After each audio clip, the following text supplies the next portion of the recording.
Voilà, c'est 17 heures, donc je vous propose de commencer.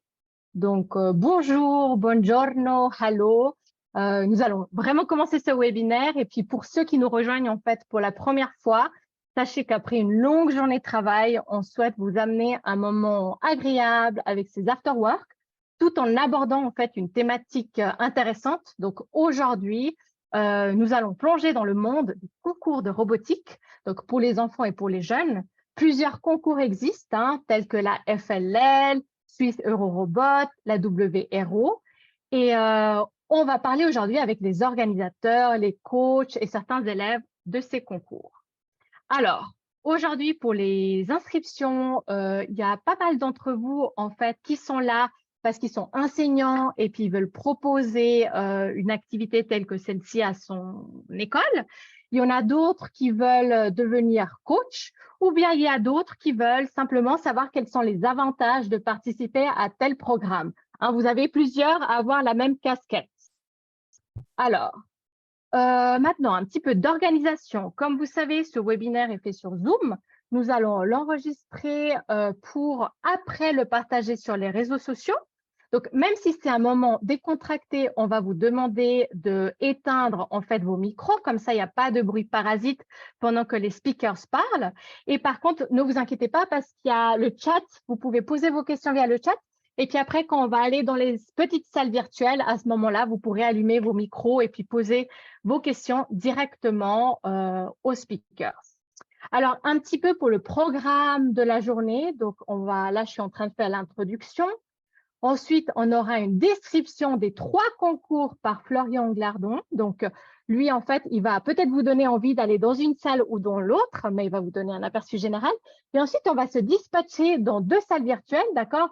Une qui va parler de la FLL avec Corinne et une autre WRO avec Olivier. Et ensuite, on a Swiss Eurobot avec Elias. D'accord? Et il ne faut pas oublier, à la fin, il faudra retourner tous ici parce qu'en fait, on aura des élèves donc de l'équipe, les Robis, qui vont faire en fait un retour d'expérience. C'est cool aussi d'avoir un petit peu le feedback des élèves. Et le coach, c'est Bruno Schmitt. Alors, ce qui me semble très important, c'est vraiment de remercier chaleureusement nos intervenants qui ont pris de leur temps personnel pour être ici aujourd'hui. Je suis vraiment très honorée et honorable d'avoir ces personnes passionnées et franchement, j'ai vraiment cette impression personnelle qu'ils ont un impact dans les compétences des futures générations. Donc, merci Flo, merci Corinne, merci Elias, merci Olivier et merci Bruno d'être ici aujourd'hui avec nous. Donc, je commence les présentations avec Florian, qui est un développeur, qui est dans le développement d'applications embarquées chez Matista SA. Et ça fait plus de 10 ans qu'il a participé au concours Suisse Eurobot avant de devenir l'organisateur principal depuis 2013. Et puis maintenant, il consacre aussi beaucoup d'énergie à organiser les coupes régionales de la FLL et de la WRO à Yverdon. Nous avons aussi Corinne, que j'ai eu vraiment le plaisir de l'avoir à l'action lors de la FLL à Yverdon. Nous avons Corinne ici, qui est chef de projet chez CWT. Merci Corinne d'être ici. Nous avons un collègue de l'EPFL, Olivier Renaud. Donc, merci Olivier d'être ici. Donc, il a travaillé dans un laboratoire de réalité virtuelle à l'EPFL.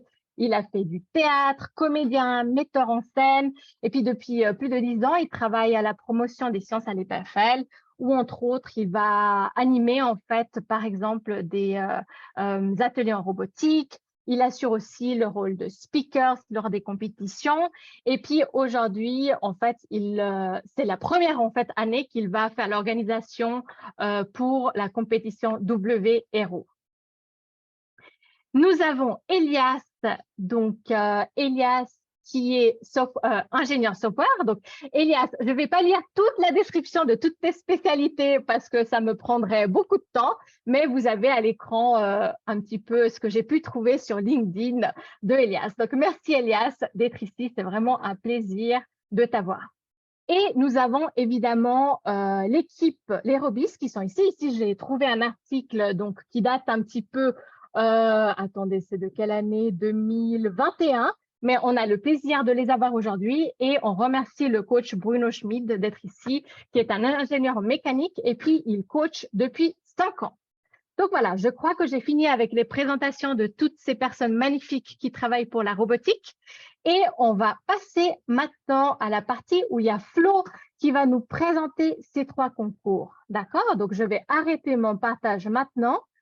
Et Flo, je te donne la parole. Tu as le lead maintenant, normalement, si tu as envie de partager quelque chose. Bonjour. Alors, je n'ai pas grand-chose à partager. Je n'ai pas fait de grande préparation. C'était juste pour avoir un petit fond plus joli.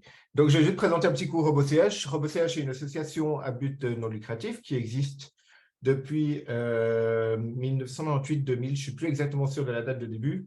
J'étais déjà né quand même. Globalement, elle a pour but, cette société, d'organiser des concours de robotique. Et également, elle s'occupe d'organiser des ateliers de robotique. Donc, le but principal, c'est la robotique, l'éducation dans la robotique. Donc, globalement, on prévoit justement cette éducation et par les concours et par les ateliers robotiques. Aujourd'hui, on va surtout parler de ces concours.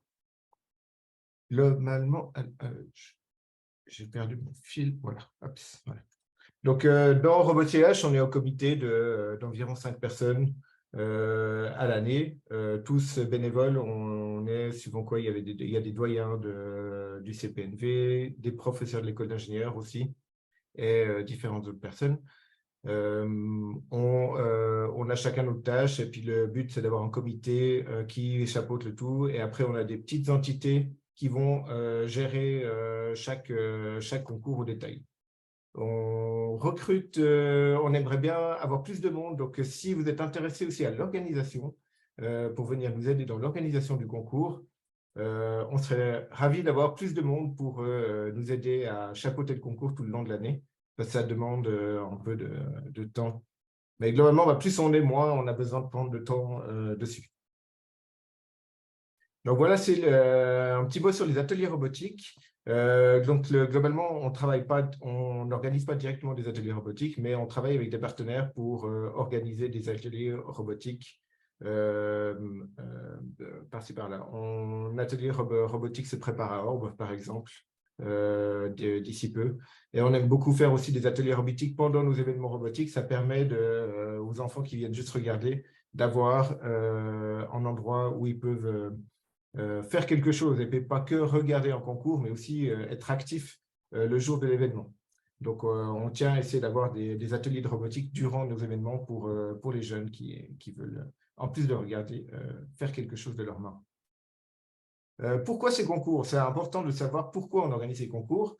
Globalement, c'est des concours, mais ce n'est pas pour la gloire qu'on fait ce genre de concours, c'est vraiment pour l'éducation. Et le premier mot que je mets en avant, c'est l'éducation à ce genre de choses, parce qu'on apprend en s'amusant à faire des robots et à concourir. Pour moi, c'est globalement pour les écoles, c'est un peu comme un vrai projet où il faut gérer un cahier des charges, il faut travailler en équipe, il faut s'organiser, il faut gérer un calendrier.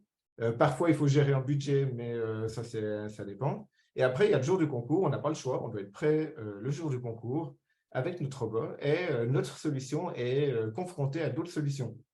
Donc, c'est un magnifique projet pour commencer pour l'introduction à la vie professionnelle parce qu'on peut travailler d'une manière très ludique à quelque chose qui va nous servir après dans la vie professionnelle. Et globalement, les étudiants qui font ce genre de concours ont très peu de difficultés à trouver des places de travail après ça. Donc, c'est quelque chose qui est très important avec ça. Ces concours, on va quand même parler un peu de ces concours. Donc, RoboCH organise 3 concours différents. On a Eurobot. Globalement, le Eurobot, c'est le concours pour on va dire pour les grands. C'est depuis 16 ans jusqu'à 30 ans. C'est un concours qui se veut toujours éducatif. Planète Science, qui est l'organisateur principal de ce concours, le met en avant comme un concours éducatif. Donc, il n'y a pas de prix à gagner monétaire, mais c'est vraiment le fait d'apprendre à travailler puis de faire de l'entraide dans tes équipes. Le jour du concours, s'il y a des équipes qui ont des problèmes de pièces, suivant quoi, ils vont demander d'autres équipes. Il y a pas, on s'autorise à aller aider d'autres équipes le jour du concours. C'est même le bienvenu. Donc, Eurobot, c'est un concours qui est 100% autonome. Donc, le concept, c'est on pose son robot au début du match qui dure 100 secondes et on tire la ficelle et le robot doit se débrouiller tout seul pendant 100 secondes. Ce concours est adressé aux apprentis, aux écoles techniques, aux écoles d'ingénieurs. Et clairement, les apprentis n'ont pas à rougir de leurs résultats par rapport aux écoles d'ingénieurs. C'est ce qui est génial, c'est que chacun utilise la technologie qui correspond à leur niveau. Et même des apprentis peuvent rivaliser avec des écoles d'ingénieurs parce qu'ils ont peut-être des éléments moins poussés, mais plus fiables, suivant quoi.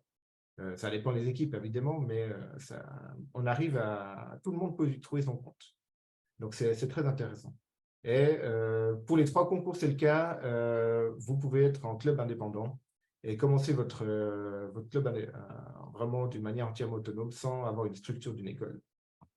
Le budget que vous voulez mettre dans le robot, c'est vraiment…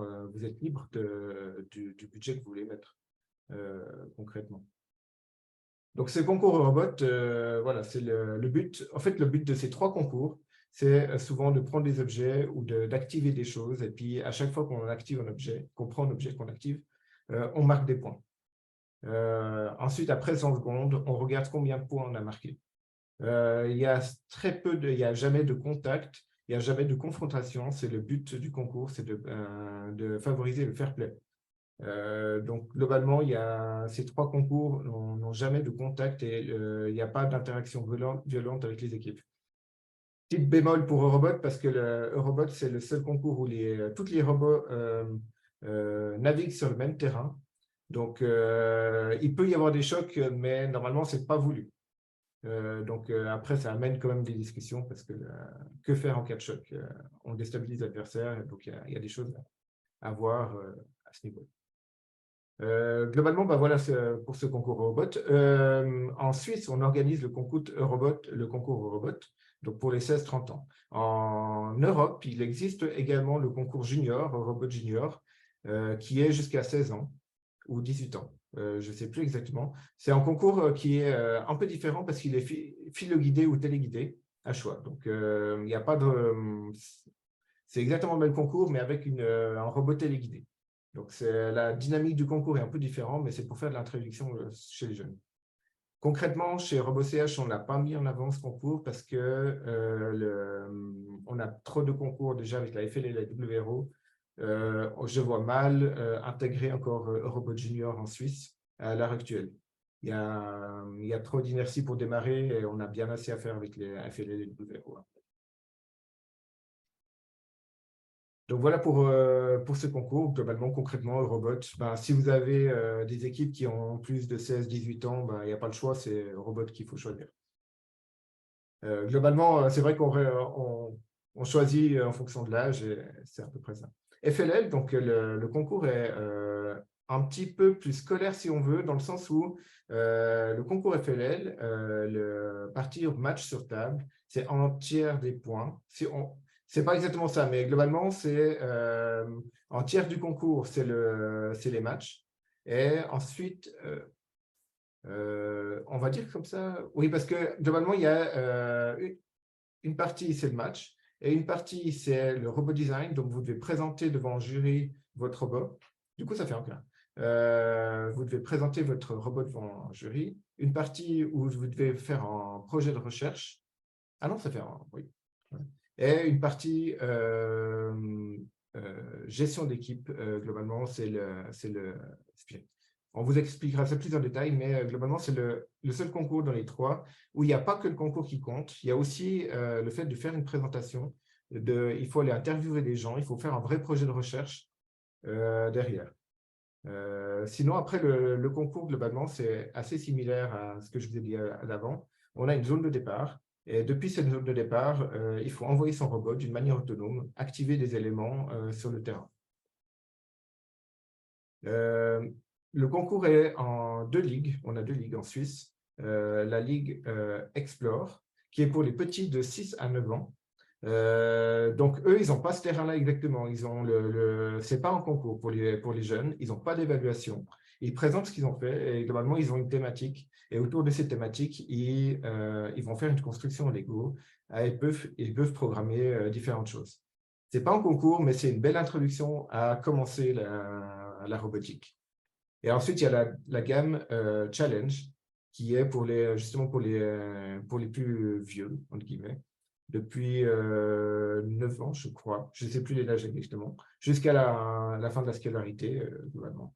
Et là, c'est ce concours où il y a la partie concours sur table et présentation dans le Challenge. Ensuite, le 3e concours qu'on a, c'est ce WRO. Il est très similaire à FLL, sauf que là, il n'y a que la partie match sur table. Par contre, la grosse différence, c'est qu'on a plus de programmation à faire. WRO est plus orienté programmation. FLL est plus orienté mécanique aussi, où la mécanique est très importante dans FLL. WRO aussi la mécanique, mais la programmation est à une phase beaucoup plus importante. On vous expliquera ça plus en détail après aussi. Globalement, c'est le même concours. Le WRO, le concept est un petit peu plus punitif parce qu'on démarre son robot et il doit aussi se débrouiller tout seul pendant le match qui dure 2 minutes, ça fait erreur. Et pendant 2 minutes, le robot doit faire par lui-même le maximum d'actions. Et on n'a pas le droit de le reprendre. Comparé à la FLL où il est moins punitif parce qu'on peut reprendre son robot. Si on a un problème sur le terrain, on a des pénalités, mais il y a un côté moins punitif avec la FLL parce que vous pouvez reprendre votre robot, le remettre aux zones de départ et puis, dans le temps imparti, le relancer. C'est ce qui est intéressant avec ça. Donc voilà à peu près pour brièvement ces 3 concours. Le jour du concours, on a besoin de bénévoles aussi. Donc, si vous êtes intéressé aussi, ou si vous avez des gens qui sont intéressés à venir faire arbitre ou venir nous aider sur d'autres tâches pendant le concours, c'est aussi intéressant. Concrètement, sur notre site RoboCH, on met en avant tous les nouveaux événements. Vous pouvez nous suivre aussi sur différents réseaux sociaux où vous pouvez être averti des prochains événements qui se passent avec RoboCH. On fait une assemblée générale aussi chaque année, autour de mars, où c'est possible de voir un peu, justement quel est notre objectif pour l'année et de faire une discussion avec différentes personnes. C'est très, très intéressant de discuter. Je suis très content de faire ces AG parce que ça amène plein de gens intéressants à ce niveau-là. Je crois que globalement, j'ai parlé de à peu près tout pour les niveaux. Je ne sais pas si quelqu'un a des questions RoboCH, comme on a encore 5 minutes. Au cas où vous pouvez poser les questions, mais je pense que RoboCH n'est un peu moins intéressant par rapport au concours, parce que ce qui vous intéresse, c'est évidemment les concours et puis pas l'organisation qui est autour. N'hésitez pas à aussi ouvrir votre micro. Là, on a 5 minutes pour poser les questions à Flo. De toute façon, après, on ira dans les petites salles virtuelles pour approfondir les concours. Ce que Florian vient de vous dire par rapport aux bénévoles, jurés, etc. Franchement, j'ai participé en tant que bénévole jury et c'était juste magnifique. Vraiment, parce qu'il y avait dans les inscriptions d'aujourd'hui, il y avait des personnes qui hésitent à se lancer dans des activités telles comme celle-ci. Pourquoi pas, une fois, juste aller vous inscrire, venir comme bénévole, voir comment ça se passe la journée pour vous imprégner, pour savoir si vous avez par la suite envie de aller plus loin. Franchement, ça vaut la peine l'expérience. Je dois dire que tout le monde a fini, d'habitude, tout le monde est content à la fin de la journée. Même les jurys, Oui. justement, alors c'est un peu éprouvant souvent de faire jury au FLL, parce que vraiment, vous évaluez des projets toute la journée, mais globalement, c'est super chou, puis c'est assez sympa de voir toutes les idées des enfants qui sont assez passionnés par leur sujet. Flo, on a une première question. Ouais. Est-ce que les concours sont obligatoirement à faire en groupe? Est-ce que tu peux les faire en individuel? Comment ça se Ça passe? dépend lesquels. Eurobot, vous pouvez être tout seul. On a des gens qui sont tout seuls pour faire le concours. FLL, alors j'avoue que j'ai une colle pour les FLL. Corinne, tu as Il l'air faut être minimum 2.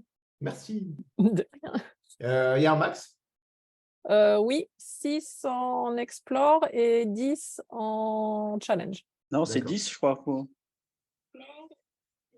Pour les challenges, c'est Ouais, c'est 10. 10. Oui. Pour la FLL, c'est 10, ouais. Oui, mais pas les explores, c'est moins, c'est 6, je crois.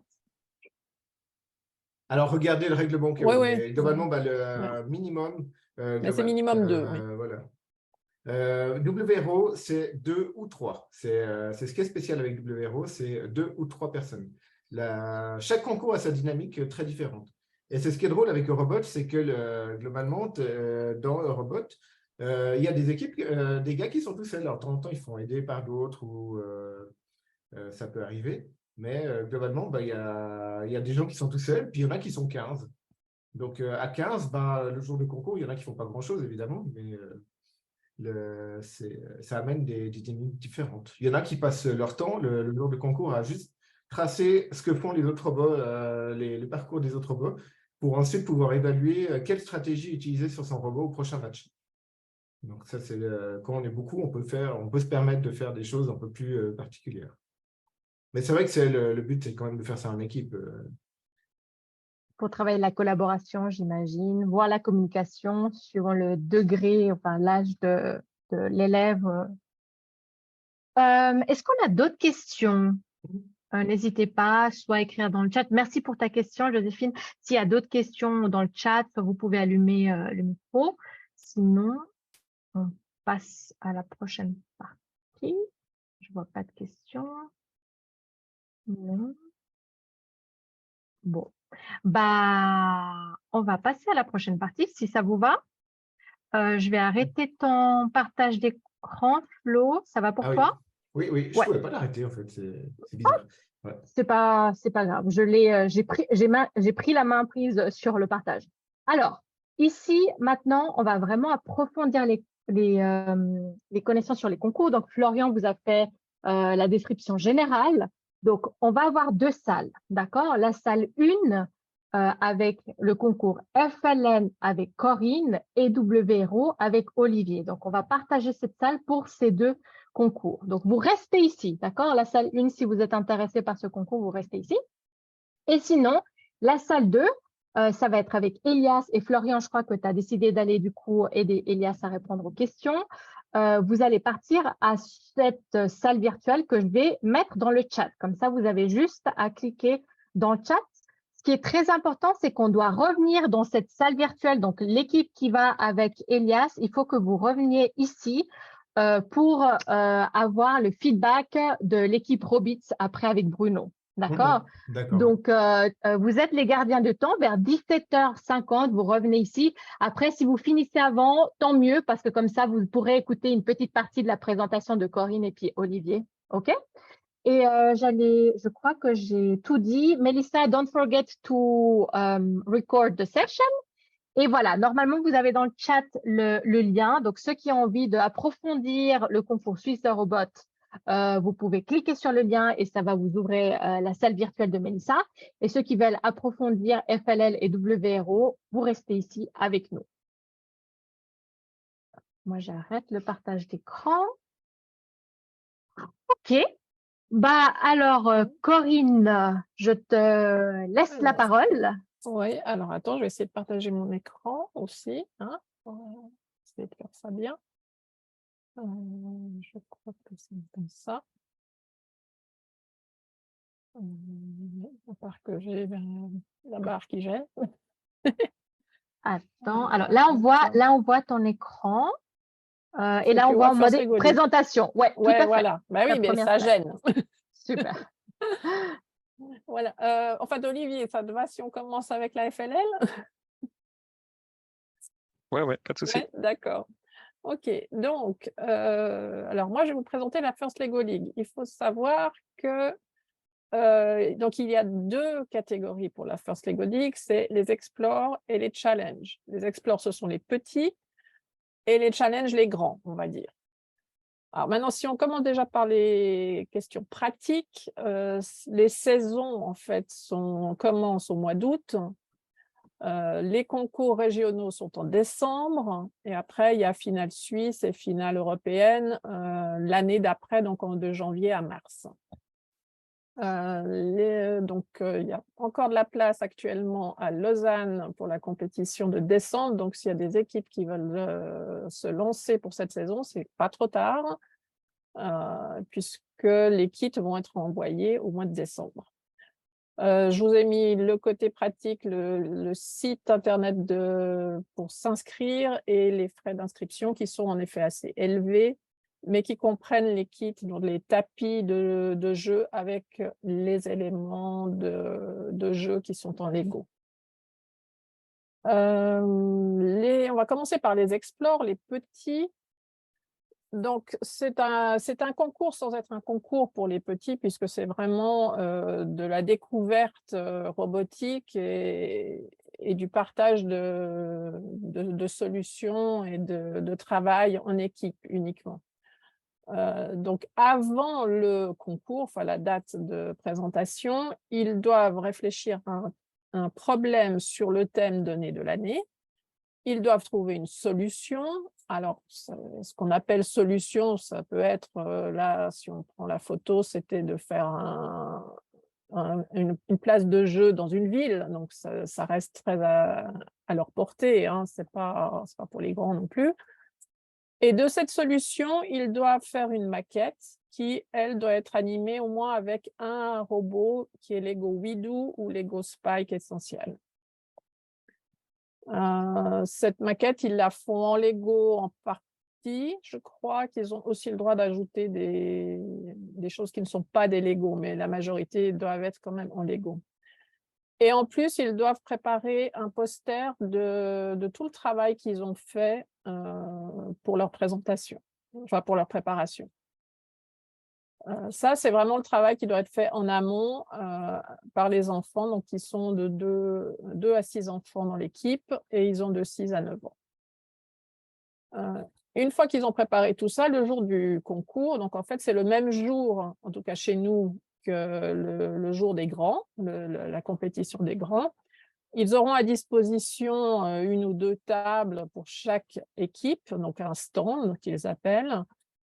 Et ils vont décorer leur stand, mettre leur maquette, mettre tout ce qu'ils veulent pour faire leur présentation. Ensuite, il va y avoir un jury qui va passer les voir et ils vont devoir présenter leur travail au jury. Donc, c'est 1 ou 2 personnes adultes qui vont venir leur poser des questions, voir comment tout fonctionne, qu'est-ce qu'ils ont fait pendant toute leur préparation, quels problèmes ils ont dû résoudre et toutes ces choses-là. Et une fois cette partie, on va dire, officielle faite, les enfants vont rester sur leur stand parce que le public va aussi pouvoir passer les voir pendant les matchs de robots des grands. Et là, il y aura aussi des gens qui vont venir leur poser des questions. Ils vont devoir un petit peu se confronter à la présentation, à des gens qui ne connaissent pas du tout ce qu'ils ont fait. Il faut savoir que les explores, c'est vraiment pour les petits, donc tout le monde gagne quelque chose, tout le monde a une distinction, il n'y a aucun classement. Donc on ne va pas dire telle équipe est la première, chaque équipe est gagnante et reste au même niveau. Voilà, ça, c'est la base pour les explores. Je ne sais pas si dans les gens, vous avez des questions avant qu'on passe aux plus grands. En fait, je ne sais pas s'il y a des gens qui sont intéressés pour les petits ou pas. Sinon, on peut passer plus loin. Alors, pas de questions, mais il n'y a pas n'hésitez de pas aussi questions. à J'arrive pas à ouvrir accéder au Ouais, il n'y a chat, pas de donc, questions, là, je lis, il n'y a D'accord. pas de questions, mais si vous voulez aussi ouvrir votre micro et Oui. poser une question, n'hésitez pas, hein. Corinne, elle est là pour répondre à toutes vos questions. Bon, je connais un peu moins les explores, hein, parce que moi, j'ai fait que les grands, mais on peut essayer. Voilà, on va passer aux grands. Donc, les grands, c'est ce qu'on appelle les FLL Challenge. Ça va être des enfants de 9 à 16 ans et ils doivent être dans l'équipe de 2 à 10 jeunes. Pas besoin qu'ils soient 10, hein, s'ils sont que 2, ça va aussi. Après, c'est la répartition du travail qui est différente. La préparation est un peu plus compliquée, c'est-à-dire qu'il y a deux grosses choses à préparer. C'est d'une part le robot, qui bien sûr amuse beaucoup les enfants, mais aussi le projet scientifique. Alors, le projet scientifique, c'est une version, on va dire, améliorée de ce qu'on a des Explore. C'est qu'ils doivent aussi déterminer un problème et chercher des solutions. Mais là, ils vont devoir approfondir leurs connaissances, ils doivent aller faire des recherches. Ils doivent vraiment se confronter au monde, on va dire, scientifique. Même si leur solution n'est pas scientifique, ils doivent avoir une approche de recherche, d'avoir des problèmes, d'essayer de les résoudre, de se mettre d'accord entre eux pour essayer d'avancer pour faire leur présentation. Une fois qu'ils ont trouvé la solution qui leur convient, ils doivent préparer une présentation qui va durer 5 minutes, présentation dans laquelle ils vont montrer tout le travail qu'ils ont fait dans la préparation, mais aussi, bien sûr, la solution qu'ils ont retenue à leurs problèmes. Donc ça, c'est une partie projet scientifique qui demande quand même pas mal de temps et d'investissement des enfants. Ça ne se fait pas en 5 minutes en disant « Ah, j'ai une super idée » et puis on monte 2 slides et ça va le faire. Enfin, ça va le faire, ils vont pouvoir présenter quelque chose, mais ils ne vont pas avoir beaucoup de points. Et en parallèle de ça, bien sûr, il y a le côté robotique, où là, ils vont devoir, d'une part, déjà construire le tapis, puisqu'ils vont recevoir au mois d'août le tapis et les pièces Lego, il va falloir monter tous les modules. Et une fois qu'ils ont ça, ils doivent trouver leur stratégie, monter leur robot, le programmer et essayer de faire un maximum de points sur tous les modules de toutes les missions du tapis. Ils ne sont pas obligés de faire toutes les missions, ils choisissent vraiment de ce qu'ils sont capables de faire, si c'est des enfants qui débutent, et ce qui rapporte bien sûr le plus de points pour les plus expérimentés qui commencent à monter des stratégies assez élaborées. Là, tout doit être fait en Lego, donc quelles que soient les pièces Lego pour monter le robot. Et le robot lui-même, c'est du Mindstorm ou du Spike. Donc, bien sûr, tout est fourni, enfin, tout n'est pas fourni, bien sûr, il faut acheter les robots et les pièces, mais tout doit être du Lego. Ça, c'est pour la présentation, donc la préparation qui se fait d'août à décembre, puisque les concours régionaux se font début décembre cette année.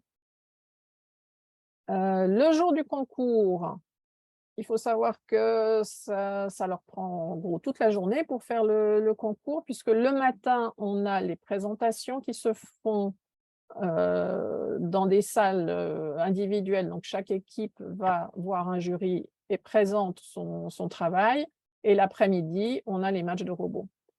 Alors, le matin, ils vont d'une part présenter l'équipe au jury, qui est en général composé de 2 ou 3 personnes. Ils ont 5 minutes pour présenter leur projet scientifique. Après, bien sûr, il y aura les questions du jury. Ils doivent aussi présenter la construction, la programmation et leur stratégie du robot. Là aussi, ça doit durer à peu près 5 minutes et ensuite, il y aura les questions. Et le jury va aussi les questionner pour la 4e catégorie de ce concours, qui sont les valeurs FLL. Donc, c'est le fait de travailler ensemble, de chercher des solutions. Enfin, il y a tout un tas de critères que le jury doit évaluer. Dans ce concours-là, donc c'est un concours où il y a un classement général, bien sûr, mais pour chaque catégorie, donc, qui est projet scientifique, robot design, valeur FLL et robot game, il y a une récompense, qui est toujours une équipe différente.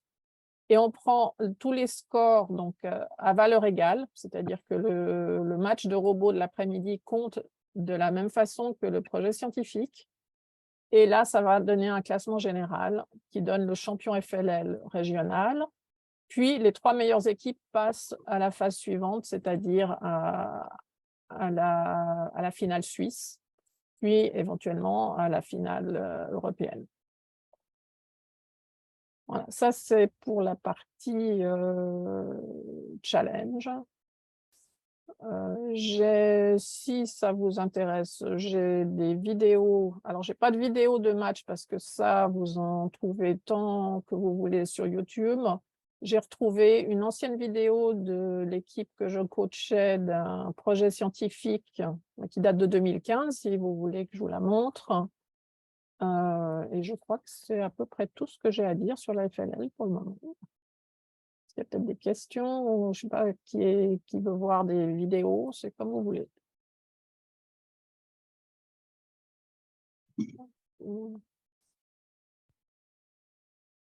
Est-ce qu'il y a quelqu'un qui veut poser une question dans le chat?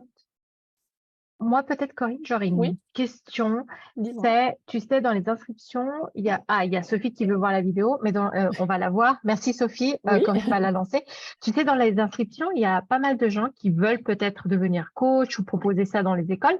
Est-ce qu'il faut être programmeur, ingénieur pour coacher une équipe?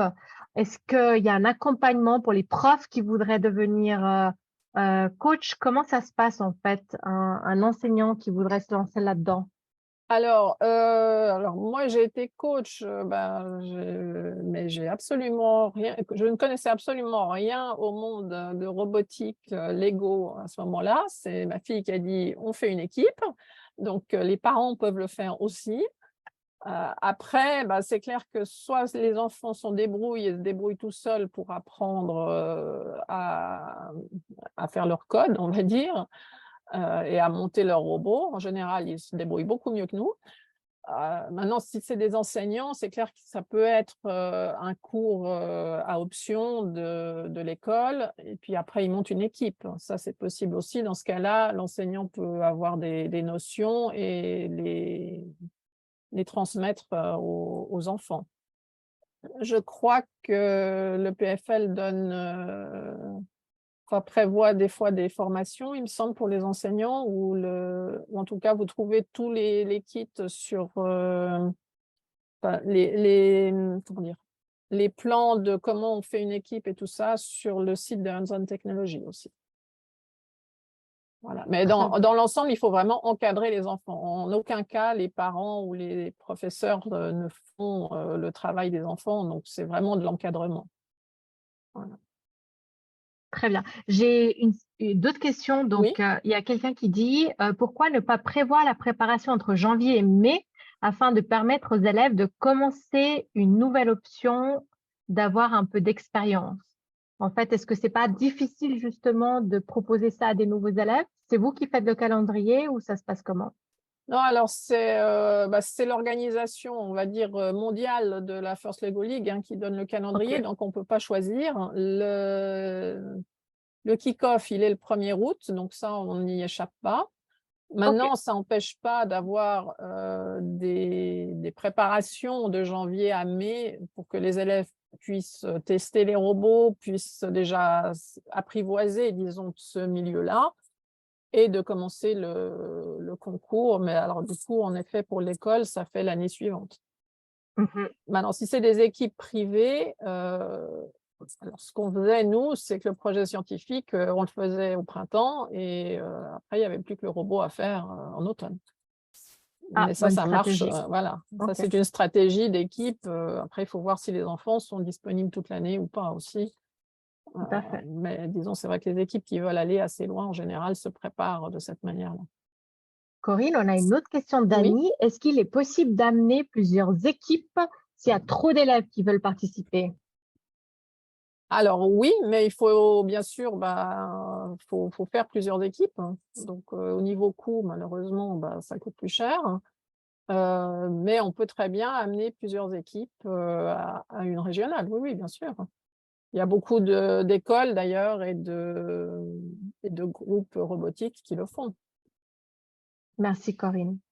J'ose du coup te demander de mettre, donc on a 2 minutes pour toi. Est-ce qu'on met la vidéo comme ça, on peut la voir et puis après on donne la parole à Olivier pour qu'il ait quand même environ 10 minutes, ça te va? Oui, ça me va. Alors on va couper dans la vidéo parce que la vidéo, elle est de 5 minutes puisque c'est le projet scientifique. Mais on va essayer de... Alors, on va essayer de voir si on arrive déjà. Hop.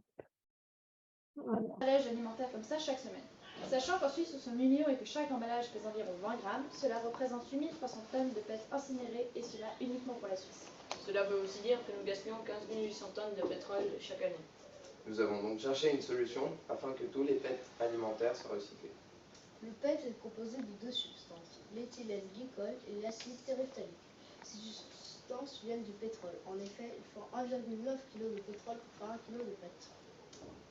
Aujourd'hui, ces emballages sont mélangés avec les autres emballages en plastique et sont donc incinérés même s'ils sont amenés à la déchetterie. Ils permettent d'alimenter les centres d'incinération, mais ce n'est pas bon pour l'environnement. Les bouteilles en plastique PET sont actuellement recyclées de la manière suivante. Tout d'abord, elles arrivent à l'usine de recyclage où elles sont triées. Tout ce qui n'est pas de PET et le trop foncé part à l'incinération. Ensuite, les bouteilles sont envoyées dans le broyeur. Les bouteilles de PET deviennent des flocons. Puis, les flocons prennent une douche chaude de solution alcaline. Une solution alcaline est une substance basique qui a la capacité de neutraliser les acides qui sont source de diverses maladies. Ces éléments sont en première période du tableau périodique. Donc les bouchons, le plastique des bouchons HDPE et PP ils flottent alors que le PET coule. Donc ces trois matériaux sont triés. Un triage par air comprimé est effectué afin que les étiquettes soient éliminées. À ce stade, le PET est prêt pour un usage non alimentaire. Le traitement par soude caustique permet d'éliminer la surface extérieure des flocons. Ensuite, les flocons sont séchés et stérilisés. Si ça vous va, on peut Parce l'arrêter qu'ils là. sont lavés afin de neutraliser le PET. Oui, Corinne, comme ça, on Ouais. donne un petit peu de Ouais, temps. voilà. Et Ouais. ce que je trouve impressionnant, c'est vraiment les compétences autres que la robotique, c'est présentation, comment présenter, préparer un. Tout c'est à fait. incroyable. Ça, vraiment, pour les enfants, pour savoir aussi s'exprimer, c'est juste génial. On voit la différence après en quelques années qu'ils le font. On voit vraiment qu'ils sont beaucoup plus à l'aise. Ils font des présentations en 2 temps, 3 mouvements. Mhm. Très bien. Est-ce que tu as fini du coup, Corinne? Moi, c'est bon. Attends, Oui. j'essaie d'arrêter le partage. Voilà, je crois Ouais, que c'est c'est bon. super. Merci en tout Oui, cas. je t'en C'est prie. super. Olivier, est-ce que. Voilà, je te vois. Alors, T'as je vais le... mettre le son. Voilà, Ouais, ouais, voilà. t'as le micro. Alors, je vais aussi essayer de partager. Voilà la WRO. Alors, chez nous, on dit la VRO. Donc, si je t'entends, je dis la VRO. Ça sera comme ça. La partie robot mission, depuis peu, ils ont 2 autres catégories. J'en parlerai pas. Il y a une catégorie qui s'appelle Future Innovator, où il y a aussi un projet de recherche. Et puis, il y a une catégorie Starter pour les petits. Qui ressemble un peu au Explore du côté FLL, mais il commence en Suisse alémanique, donc c'est pas encore arrivé chez nous. Les dates, donc voilà, pour la personne tout à l'heure qui trouvait un peu court en milieu scolaire, là, l'inscription, c'est de décembre à mars. Et puis, le 15 janvier, il y a la publication des tâches et puis l'envoi du matériel. Ensuite, il y a jusque mai pour se préparer. Il y a 9 concours régionaux. Il y en a un dans chaque région linguistique. Et puis, le 24 juin, la finale suisse. Et ensuite, en novembre, la finale mondiale à Panama. Les frais d'inscription, alors effectivement, c'est moins cher que la FLL. C'est 50 francs par équipe. Et avec ça, on reçoit le tapis, donc comme on voit à droite, avec les éléments en Lego à rajouter, qui vont faire l'émission, à rajouter sur le tapis.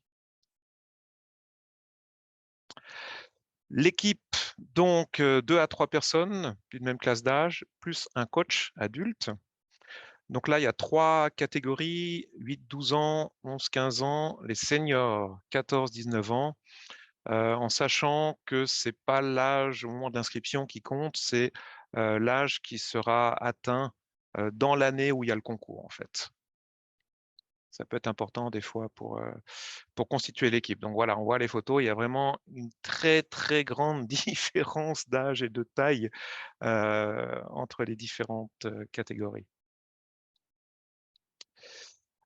Pour créer l'équipe, il faut un robot. Donc là, un robot Lego. Là, on peut avoir un peu tout ce que Lego a fait, les NXT, les EV3, les Spike. Éventuellement, une boîte complémentaire à acheter de Lego Technics, ça peut être utile. Et puis, il faut de la place pour pouvoir s'entraîner parce que ce tapis, il fait plus de 2 mètres sur 1 mètre. Et normalement, enfin idéalement, ce tapis, il faut le mettre dans un plateau avec des bordures. Donc, ça veut dire la grosse planche de bois avec des bordures. Donc, ça prend de la place. Alors, sur le site de la FLL ou de l'Avro, il y a des plans, et notamment des plans pour faire des plateaux pliants qui permettent de ranger une fois que les enfants ont fini de s'entraîner. Des petits conseils pour la première année. Donc, quand on décide de se lancer, je pense que c'est bien de mettre à la première année, de dire OK, on y va tranquillement. C'est l'aspect découverte. Voilà, on met pas d'objectif de réussite. Vraiment, on apprend. Puis en allant, on verra les autres équipes. Ce qui est important vraiment, c'est bien lire et comprendre le règlement, les règlements, le règlement général, et puis la définition des tâches que le robot doit faire.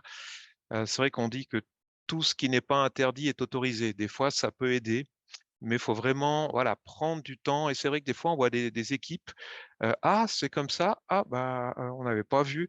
Ce qui est dommage, c'est que des fois, il y a des points simples à récupérer vraiment en analysant bien ce règlement et en prenant du temps là-dessus. Et puis, trouver un mode de fonctionnement où tout le monde s'épanouit, y compris le coach. Hein. Le coach fait quand même partie de l'équipe. Ça, je pense que c'est quelque chose qu'il ne faut pas oublier. Et puis, la première année ou même avant, par exemple, sur le site de la WRO, il y a des cours et des webinaires pour les coachs. Malheureusement, c'est uniquement en allemand.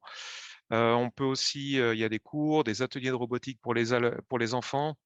Donc voilà, sur le site de l'Avro, nous à l'EPFL, le service de promotion des sciences, RoboCH et encore ailleurs. Donc ça vaut le coup de regarder si on ne se sent pas sûr. Ah, mais moi, je ne sais pas programmer, comment les enfants vont s'en sortir. On trouve des cours en ligne aussi. Ça, je pense que c'est bien de s'y mettre un peu avant de s'inscrire. Et puis au niveau de la répartition des rôles, le rôle des coachs qui n'est pas forcément évident. Accompagner l'équipe sur le plan organisationnel, où se voir, quand, avoir de la place. Ce qui est important, c'est rester coach, c'est pas dire ah, je vais m'amuser, c'est moi qui programme, c'est moi qui fais le robot. Non, c'est les enfants. Et puis vraiment aider l'équipe dans le cheminement sans amener les solutions toutes faites. Ça peut être assez compliqué. Mais je pense que c'est un beau rôle. Ça peut être aider les équipes dans la structuration, l'organisation, donner des exemples. Par exemple, si vous avez ça à faire avec le robot, regardez, cette grue-là, elle fait la même chose. Voilà, prenez des exemples autour de vous. Et puis au niveau de l'équipe, il y a un peu de philosophie. Soit tout le monde touche à tout, soit certains s'occupent plus de la construction, d'autres de la programmation. Ça dépend vraiment beaucoup de la personnalité des membres de l'équipe, mais c'est peut-être à creuser, à définir avec eux. Alors, les règles, justement, on parlait de lire et comprendre les règles. Quelques règles de façon générale. Quelque chose qui est très différent de la FLL, c'est pendant le concours, les membres des équipes ne peuvent pas communiquer avec les coachs. On leur prend leur téléphone. Ils sont pas, si on les voit être sur un chat sur le téléphone, sur l'ordinateur, c'est pas possible. Par contre, s'il y a un souci, effectivement, sous la supervision d'un membre du jury, on peut organiser, le robot, on n'arrive plus à communiquer le robot avec l'ordi ou etc. Ça, c'est possible. Il y a possibilité aussi, ça dépend des organisateurs, de définir un moment de coaching général. Comme dans la FLL, toutes les pièces doivent être légaux. Là, tout logiciel de programmation, il y avait une question tout à l'heure, Scratch ou Python, là, tout est autorisé, mais ça doit être hors ligne. Bien entendu, les équipes peuvent préparer le robot, le programme avant le jour du concours. Par contre, le robot arrive démonté. Et il y a une première phase où ils doivent monter le robot. Ça, c'est pour être sûr que ça soit eux qui aient conçu le robot et du coup, ils savent le monter. Au niveau des tâches que le robot doit accomplir, les missions, donc on a vu, il y a une grande disparité dans l'âge. Donc effectivement, pour chaque catégorie, il y a un tapis des tâches adaptées avec un thème qui change chaque année. Le robot a 120 secondes pour réaliser les tâches. Et le jour du concours, il y a une tâche supplémentaire. Donc voilà, ils arrivent le matin et on leur donne une petite tâche supplémentaire qu'ils doivent intégrés dans leur programme. Parce qu'en fait, il peut y avoir qu'un seul programme dans le robot, et une fois que le robot est démarré, les membres de l'équipe n'ont plus le droit de le toucher. C'est-à-dire que voilà, on appuie, ils peuvent juste dire un moment stop, et puis on arrête la manche, et puis à ce moment-là, on note le temps, et puis ça sert à départager s'il y a des équipes qui ont le même nombre de points. Un petit exemple de déroulement de la journée de concours. Donc les équipes arrivent, on annonce la tâche surprise, qui est différente pour chaque catégorie. On vérifie les composants, voir que tout est bien légaux, on confisque les téléphones, etc. Puis ensuite, on va alterner des phases de construction et test. Alors la première est plus grande parce qu'il y a le robot à construire. Donc on fait une phase de construction et test, on fait une manche, et ainsi de suite. Donc ils ont 4 phases de modification et de test, où là, ils peuvent venir tester le robot à la table. Et puis ensuite, il y a une manche. Il faut savoir que quand il y a des pauses, le moment du repas, etc., le robot, on le met sur un parking, et les équipes n'ont pas accès au robot pendant ce temps-là. Et puis à la fin de la journée, évaluation et remise des prix. Quelques petites images. Donc là, nous, on a organisé pour la première fois une manche régionale pour l'Avro. Donc là, c'est un peu le setting, les différentes tables. La construction, ils ont quand même le droit d'amener dans des petits sachets les différentes pièces, mais ils n'ont pas le droit d'avoir un plan. C'est vraiment de mémoire. Les phases de test. Les phases de manche, non, voilà, la joie des enfants quand ça marche. C'est pas toujours le cas, mais voilà. Puis ça n'empêche pas, voilà, un peu de créativité au niveau, même si c'est pas noté, ça n'empêche pas de s'amuser au niveau de la décoration du robot. Et puis, bah voilà, comme toujours, les bénévoles, les jurys, tout ça se ferait pas sans eux. Et là, à chaque fois, à la fin, on vérifie, on note et on explique aux équipes. Et voilà, l'équipe doit signer la feuille de notation en disant qu'elle est d'accord. J'ai fait une petite différence entre la WRO et la FLL. Corinne, si tu vois d'autres choses, dis-moi. Au niveau de la WRO, il y a moins de tâches à réaliser par le robot. Par contre, comme disait Florian, il y a peut-être un peu plus de programmation, notamment parce qu'il peut y avoir des positionnements aléatoires de certains objets. Alors en fonction des classes d'âge, ce changement peut changer. Enfin, le nombre d'objets mis aléatoirement change. Il y a des choses qui, par exemple, dans les finales régionales, on définit pour la journée où ça va être placé. Mais par exemple, quand on arrive en finale suisse, là, c'est au début, avant chaque manche, où on change l'emplacement donc, ça demande un peu plus de programmation. Les manches, c'est 120 secondes au lieu de 150 secondes. Il y a juste l'épreuve du robot, donc pas le travail de recherche comme on a vu tout à l'heure à la FLL, le robot design, l'esprit d'équipe. Et on n'a pas le droit de relancer le robot pendant la manche, on appuie, comme dit Florian, on tire la ficelle, et ensuite, voilà, si au premier virage, il y a quelque chose qui se passe mal, c'est fini. Alors qu'à la FLL, on peut récupérer le robot, le relancer. Pas de changement d'outil non plus, comme on ne peut pas toucher le robot. À la FLL, il y a ce super moment où le robot revient, puis on change l'outil qui permet de faire mécaniquement d'autres choses.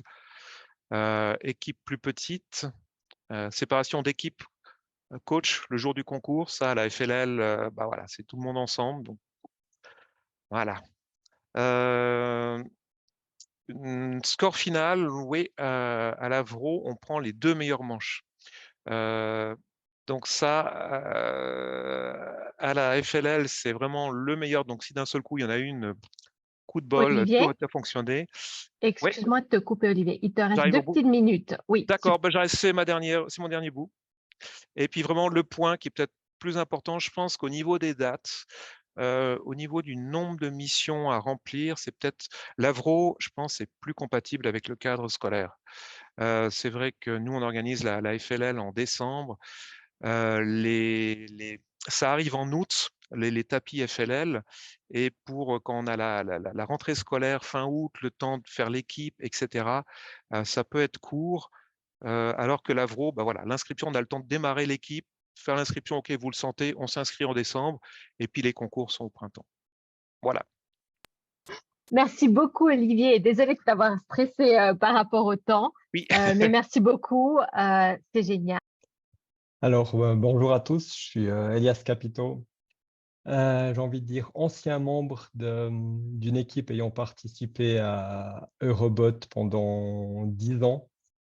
Puis depuis maintenant 2 ans, j'aide également en tant que bénévole dans l'arbitrage pendant le concours en Suisse. J'ai découvert Suisse Eurobot en 2008 lorsque j'ai participé à une foire de l'école d'ingénieurs de Neuchâtel à Port-Rentruy, si je me souviens bien, et ils avaient un de leurs robots qui faisait un petit peu comme démo. Donc, c'était un petit peu le début de la découverte de la robotique pendant mon cursus de bachelor à Saint-Imier, même à cette époque-là, ce n'était pas encore à Neuchâtel. Et c'est vrai qu'il y avait un membre qui avait participé au développement pendant l'école et qui m'a dit qu'effectivement, c'était la dernière année qu'il participait au concours de robotique parce que on passait du format ingénieur au format bachelor. Donc, ça ne rentrait plus dans le cadre du cursus scolaire. Donc, il y avait un club qui a débuté en 2004 déjà.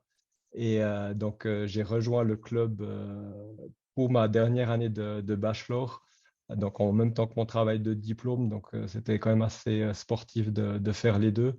Et on a arrêté en 2019. Donc, ce concours Suisse Robot, qu'est-ce que c'est? Comment ça fonctionne comme ça? Donc, c'est une compétition annuelle de robotique où donc le règlement change chaque année. Donc, il n'y a pas moyen de savoir à l'avance qu'est-ce qu'on va obtenir. Donc, le règlement, il sort généralement fin septembre, début octobre, basé sur un thème. Généralement, on connaît un petit peu le thème à la fin du précédent concours. Si je ne me trompe pas, Florian, je n'ai pas vu s'il a été donné cette année. J'avoue que je n'ai pas regardé, mais normalement ils annoncent, mais je crois qu'il a été annoncé et je sais bêtement pas ce que c'est le thème. Mais c'est vrai qu'on connaît le thème, mais ça ne nous aide pas. Mais ça n'aide pas beaucoup sur le règlement. C'est souvent plus un logo qui donne une information. Donc, le but est de réaliser un ou 2 robots par équipe. Donc, comme l'a dit Florian, 2 robots, 1 ou 2 robots autonomes qui devront dérouler un match pendant à peu près 100 secondes sur un plan de jeu de 2 mètres par 3. Donc, le plan de jeu paraît une surface assez grande, mais quand on va voir un petit peu les dimensions de ces robots, avec 4 sur celui-ci, on peut s'en rendre compte que ce n'est pas évident de se déplacer. Donc, de manière générale, ces robots autonomes, ils ont plusieurs tâches. L'une des premières, ça sera en tout cas de se déplacer, de se positionner sur l'aire de jeu, parce que c'est vrai que sans cette possibilité, il est très difficile d'exécuter d'autres actions. Donc, pour débuter, c'est vraiment la partie la plus dure, de se déplacer et se positionner. Et qui dit se déplacer, il faudra éviter l'adversaire. Donc, c'est l'autre action, ou plutôt critère qui oblige, qui permet de s'homologuer pour le concours. Donc, ceci, les robots vont devoir le faire à chaque fois ou chaque année. Donc, c'est quelque chose qu'on peut préparer un petit peu sans connaître le règlement, parce que c'est quelque chose de récurrent. Ensuite, de manière globale, il y aura toujours des manipulations d'objets ou de déplacements d'un point A à un point B, de construire des tours, donc l'empilage d'éléments, le triage. Donc, les actions sont assez variées, donc des objets qui peuvent être plutôt rond, plutôt carré, plutôt des boules, donc sphériques. Donc tout change et ces éléments, ils peuvent être donc également avec des couleurs différentes. Ils ont introduit depuis quelques années maintenant des QR codes, je ne sais plus comment tu les appelles, Florian.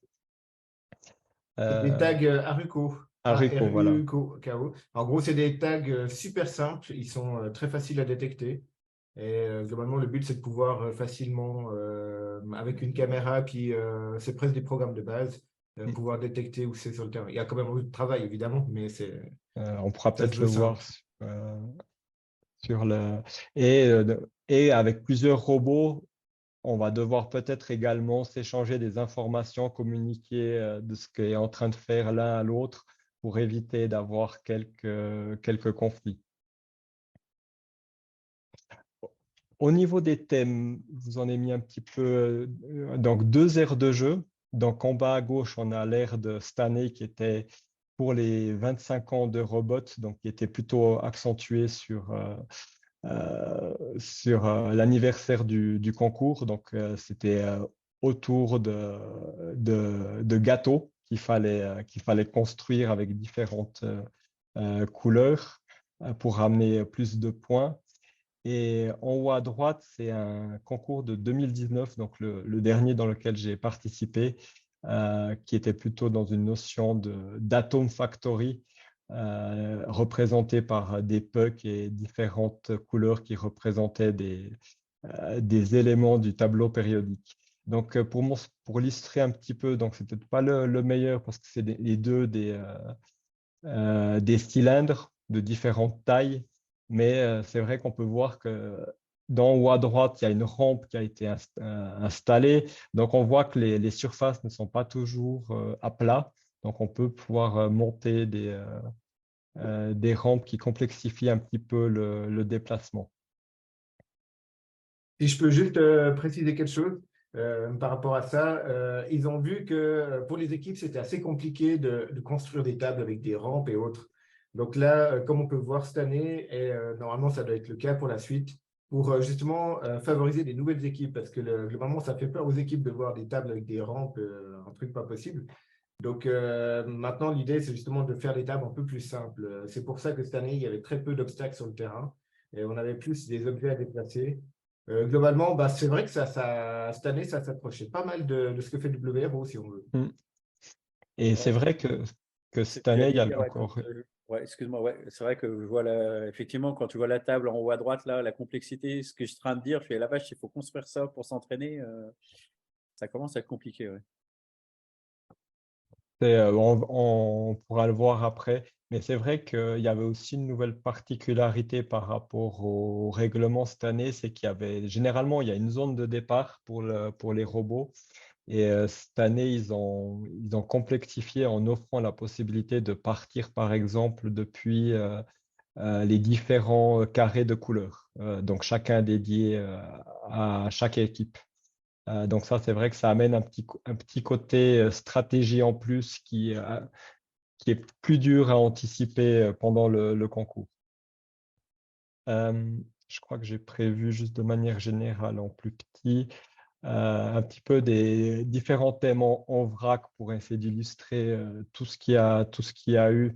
Donc, c'est pas effectivement des éléments de jeu que des cylindres à manipuler. Donc, il y a eu des triangles, il y a eu des boules en 2010, il y a eu des balles de tennis en 2013, il y a eu, il y a eu des CD en 2012. C'était un règlement assez difficile. Donc, on voit que chaque année, les règlements varient.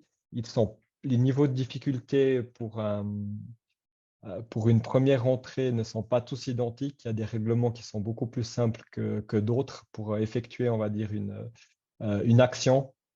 Par exemple, en 2019, c'était à mon avis, l'un des règlements les plus simples pour un petit peu commencer, parce que les éléments de jeu étaient tous identiques et on avait beaucoup moins besoin de préhenseurs différents.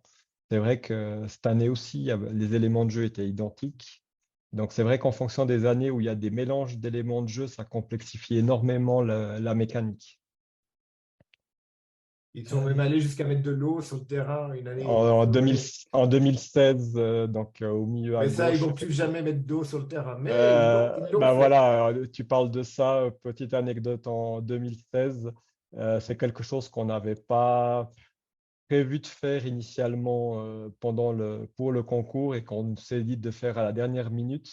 Et effectivement, l'eau, les éclaboussures d'eau sur la table, sur le robot, quand on va pêcher des éléments qui sont dedans, et l'eau qui coule à travers les éléments de jeu, c'est pas évident non plus. Donc, effectivement, c'est des petits détails à prévoir pour éviter les courts-circuits et, et les échecs.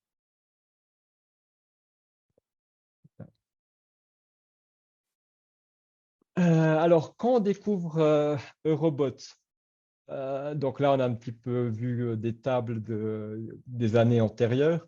Donc, c'est vrai que pour une première année, quand on n'a pas le règlement, le nouveau règlement, c'est en tout cas de commencer par regarder les 2, 3 précédentes années, de regarder un petit peu qu'est-ce qui se dit, quels sont les critères, quelles sont les informations nécessaires à prendre en compte pour savoir ou non si on veut participer, parce que c'est vrai qu'il y a un niveau de difficulté qui peut se visualiser là-dedans. Voir également donc des vidéos. Donc, il y en a plein sur YouTube. Donc, tous les concours, normalement, sont filmés, sont diffusés sur YouTube. Donc, ça permet de voir, par exemple, les finales de robots. Donc, c'est clair que ça sera plutôt un niveau déjà avancé, qu'il ne faut pas non plus se décourager en regardant ça. Mais c'est vrai que ça donne déjà une petite idée à quoi s'attendre ou à quoi faire face lorsqu'on va réaliser des matchs. Et parmi tous ces règlements qu'on aura pu voir, c'est qu'il y a des choses qui sont un petit peu récurrentes. Donc, définir des éléments, des idées qu'on peut prendre également sur ces robots, ça va déjà nous aider à prévoir comment préparer le sien, à lister tous les points à étudier, parce que c'est vrai que d'une année à une autre, il y a toujours une base qui est commune. Tu as partagé quelque chose.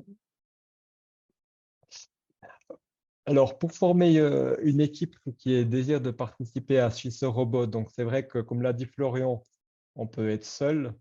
Mais l'idéal, c'est quand même d'être plusieurs personnes, parce que c'est un concours qui est quand même assez difficile. Il y a énormément de travail à réaliser pour créer un robot je ne l'ai pas dit, d'à peu près 30 cm3. Donc, ça fait quand même déjà un grand élément après à réaliser. On peut le faire plus petit, mais c'est vrai que selon ce qu'on veut mettre en fonction des années, c'est compliqué. Donc, pour les jeunes, donc effectivement, à partir plutôt de 16 ans, voire 18, j'ai commencé, donc en dernière année de bachelor, j'avais 20 pour situer un petit peu quand est-ce qu'on participe. Comme l'a dit Florian, il y a des CFC qui participent, donc qui sont beaucoup plus jeunes. Et après, on peut encadrer par 1 ou 2 personnes au maximum, si je ne me trompe pas, Florian. Pour éviter, donc les encadrants ne doivent pas généralement faire le travail des étudiants.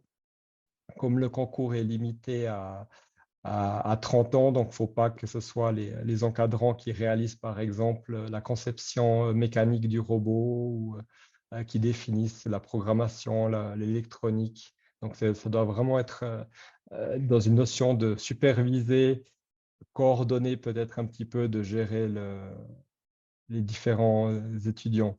Donc, l'idéal, c'est d'avoir différentes compétences parce que là, on peut le voir que pour réaliser un robot, il y a de la mécanique, il y a de l'électronique, il y a de la programmation. Donc, c'est à peu près 3 domaines techniques distincts. Donc, c'est vrai que s'encadrer de personnes qui étudient dans chacune des disciplines, permet d'obtenir quelque chose de plus concret. Par exemple, dans le club de robotique dans lequel j'ai participé, ils ont commencé qu'avec des électroniciens en 2004, ça a évolué un petit peu avec des mécaniciens. Ensuite, l'arrivée des informaticiens en 2010. Et ensuite, ça a fini principalement que par des informaticiens. Donc, c'est vrai que c'est quelque chose où on va s'habituer aussi à réaliser d'autres tâches qui ne sont pas de notre domaine. Donc, former une équipe, c'est bien. Avoir un lieu de travail, un local où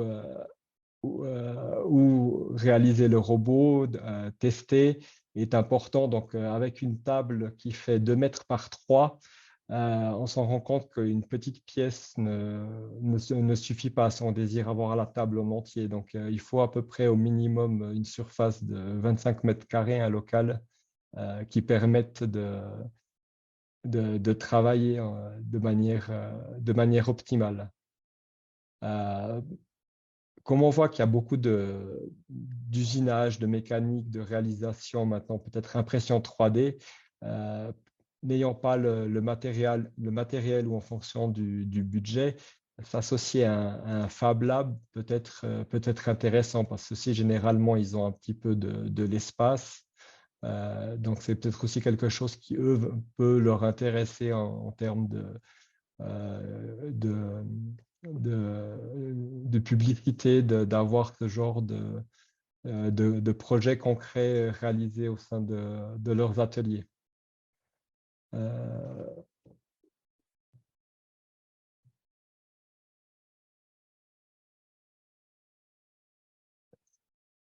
Donc, pour le règlement, ce qu'il faut faire attention, c'est qu'il faut bien le lire et le lire plusieurs fois même, parce que c'est vrai qu'on peut vite le lire en diagonale en croyant que c'est simple, mais souvent, dans la manière où il est écrit, on arrive sur des contradictions. Donc, si on s'arrête juste à un premier paragraphe qui peut être contredit un peu plus tard par une exception, ça peut, on va dire, piéger toute une équipe sur le concours si ils n'ont pas fait attention à ce genre de détails. Et donc, le but est bien de comprendre les règles et de définir les critères minimaux pour participer, pour pouvoir être homologué, parce que donc, pour le règlement, il y a certaines autres que les actions, il y a certaines obligations à respecter. Donc, le fait comme j'ai dit, de se déplacer, donc il faudra savoir éviter l'adversaire. C'est quelque chose d'obligatoire et il ne faudra pas le négliger. Il faut savoir s'arrêter, en tout cas, déjà au début. Et s'arrêter, effectivement. S'arrêter, c'est bien. Éviter, c'est mieux. C'est vrai que s'arrêter est autorisé pour commencer. Mais c'est vrai que s'arrêter quand deux équipes ont le même comportement, disons que sur les 100 secondes, sur une confrontation qui apparaît très tôt dans le match, il n'y a plus personne qui peut faire quelque chose. Donc, c'est une perte de points de manière générale pour les deux.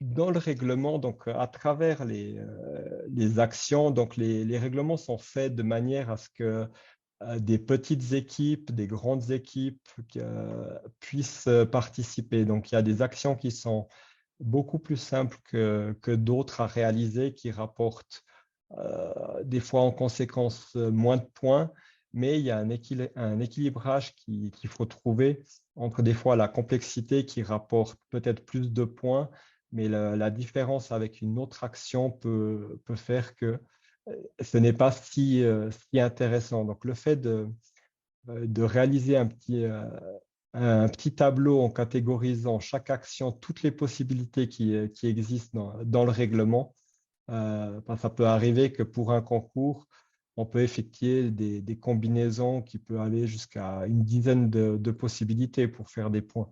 Et c'est rare qu'un robot puisse toutes les faire pendant un match. Donc ça, c'est vrai que c'est quelque chose qui qui est important de faire en termes de définition de stratégie, en choisissant ce qui est le plus simple pour commencer avec une action peut-être un peu plus challenge, afin d'avoir un objectif de succès derrière à réaliser. Au niveau organisation, donc qu'est-ce qui se passe? Donc, il faudra définir un petit peu au niveau de l'équipe qu'est-ce qu'on veut réaliser. Quels sont nos objectifs, donc basés aussi sur la stratégie, les actions à effectuer.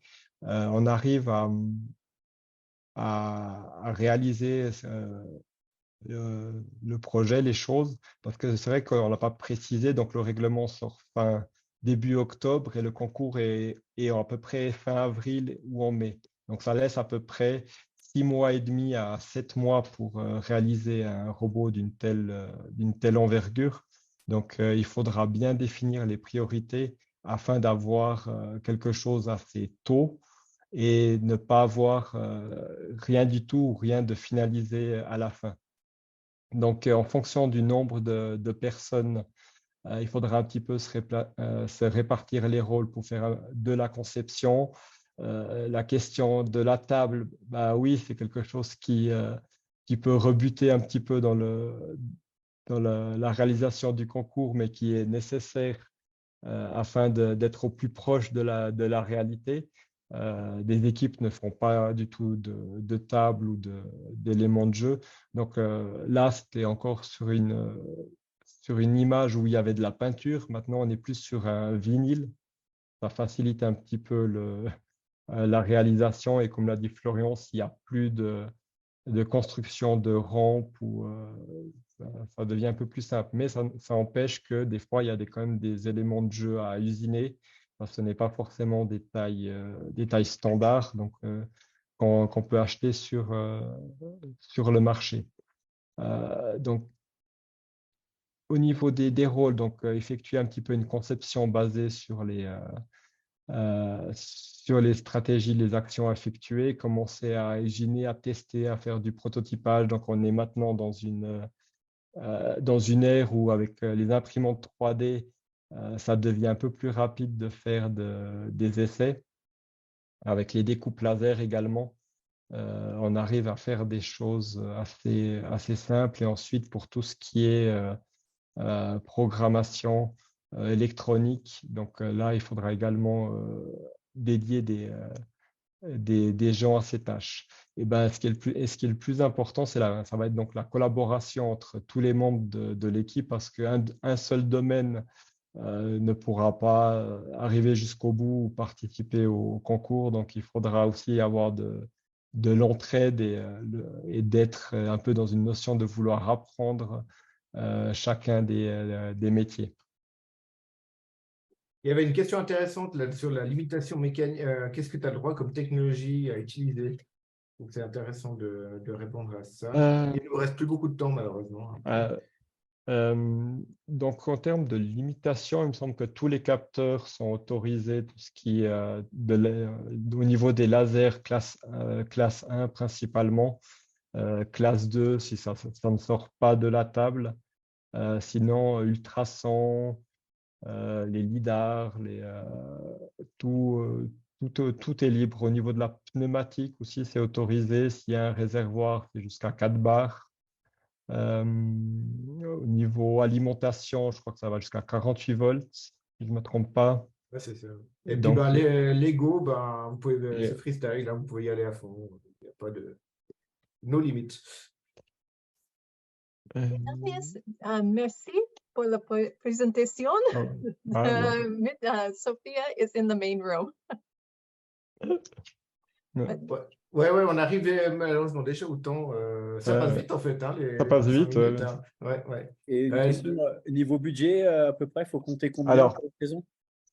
Niveau budget, ça va dépendre beaucoup pour donner à titre d'exemple.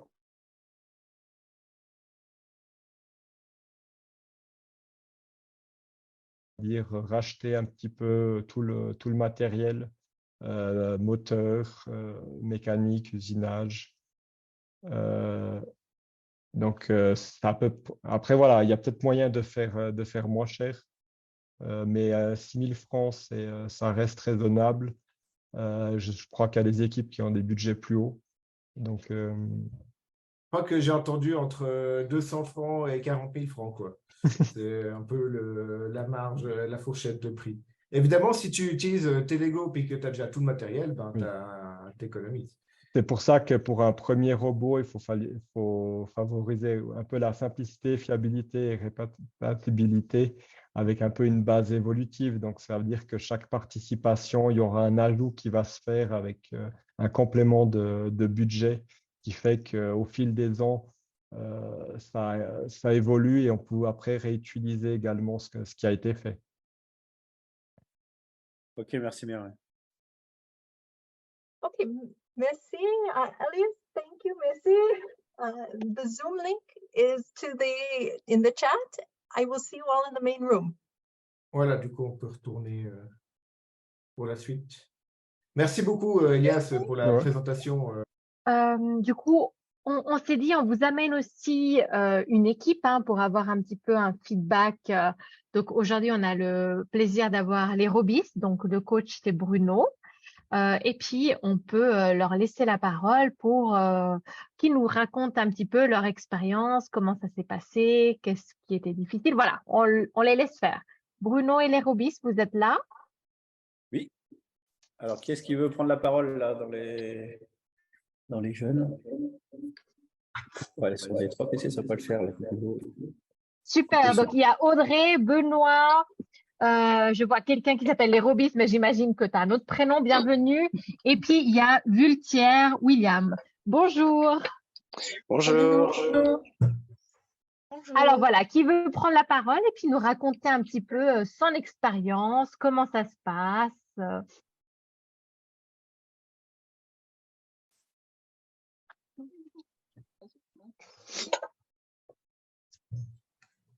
Allez, William, tu as l'air bien parti là.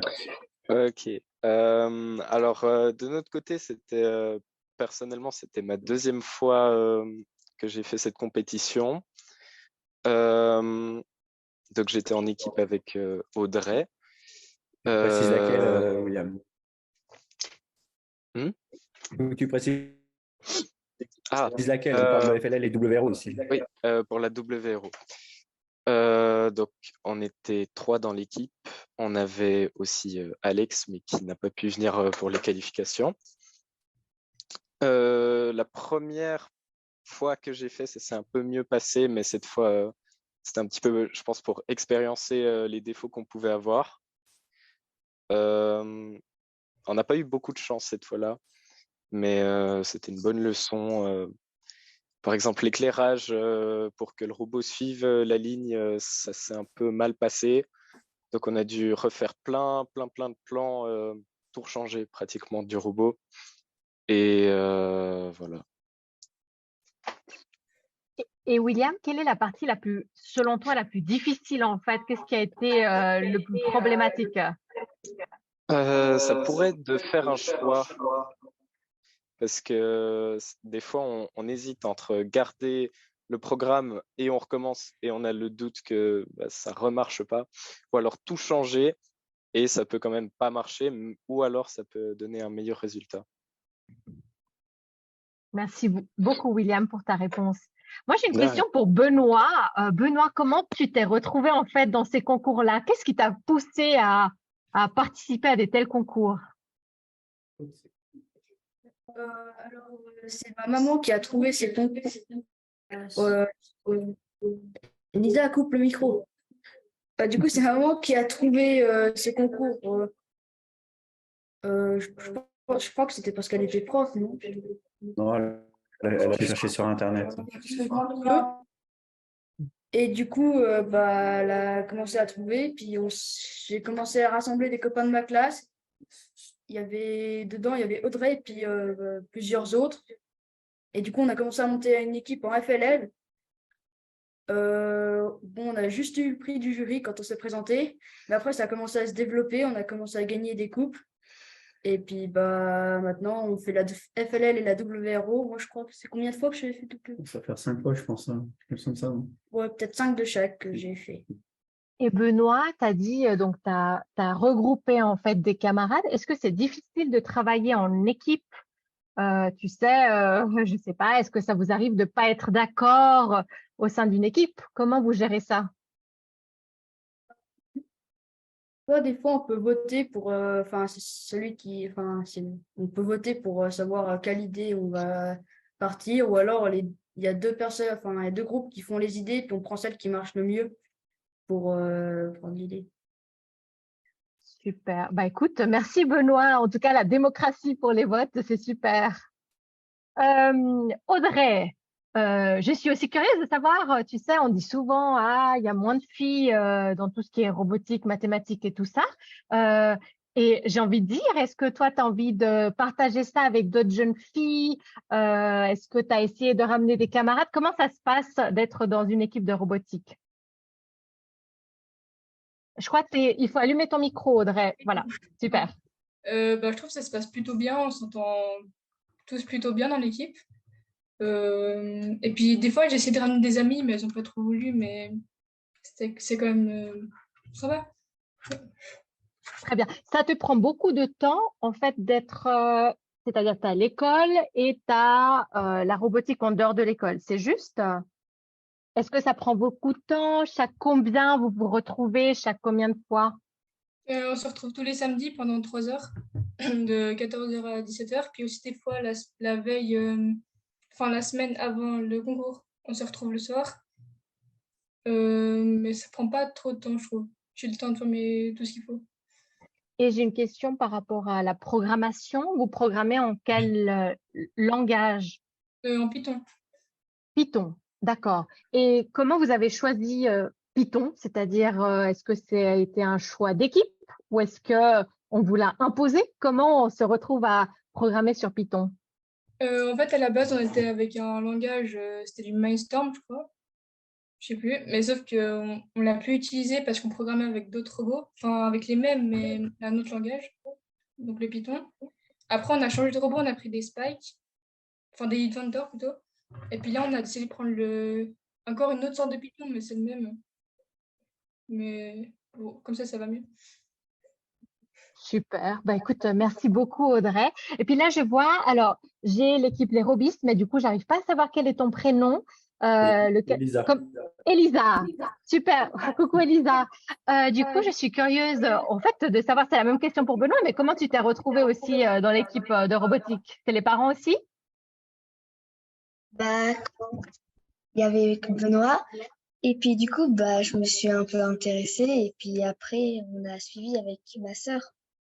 D'accord. Et tu sais, des fois, j'imagine que vous gagnez pas tout le temps, hein, Benoît, il l'a dit au début, ou des fois on perd. Voilà. Comment on gère l'émotionnel?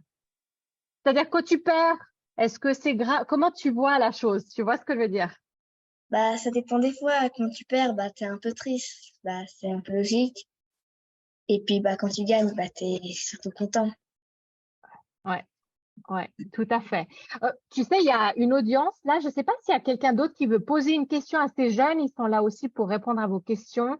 Donc, si quelqu'un veut allumer son micro et poser une question à ces jeunes qui sont venus ici pour partager leur expérience, n'hésitez pas. Vous pouvez allumer votre micro et poser la question.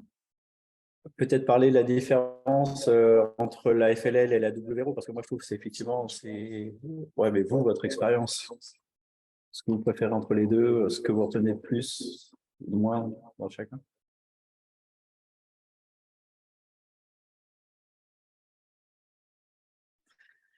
Non, ça ne vous inspire pas, là. C'est une question pour les quatre, c'est ça? Enfin, oui, pour l'un des quatre. C'est pour les quatre, ouais. Ils expliquent un peu. Moi, je trouve qu'il y a des avantages, des inconvénients. Des avantages, non, mais c'est différent comme compétition. Ouais. Toi, William, lequel tu préfères entre les deux? Tu as une préférence? Alors pour moi, je préfère la FLL parce que c'est un peu plus permissif et récréatif. Et aussi la partie projet, j'ai aussi bien aimé ça. Tandis que la WRO, c'est assez strict et ouais, je préfère avoir le choix de choisir et aussi que c'est plus mécanique pour la FLL et je préfère construire avec des mécanismes que programmer. D'accord, ok. Et tu sais, tu as dit, il y a la présentation à la FLL, le projet un petit peu de recherche.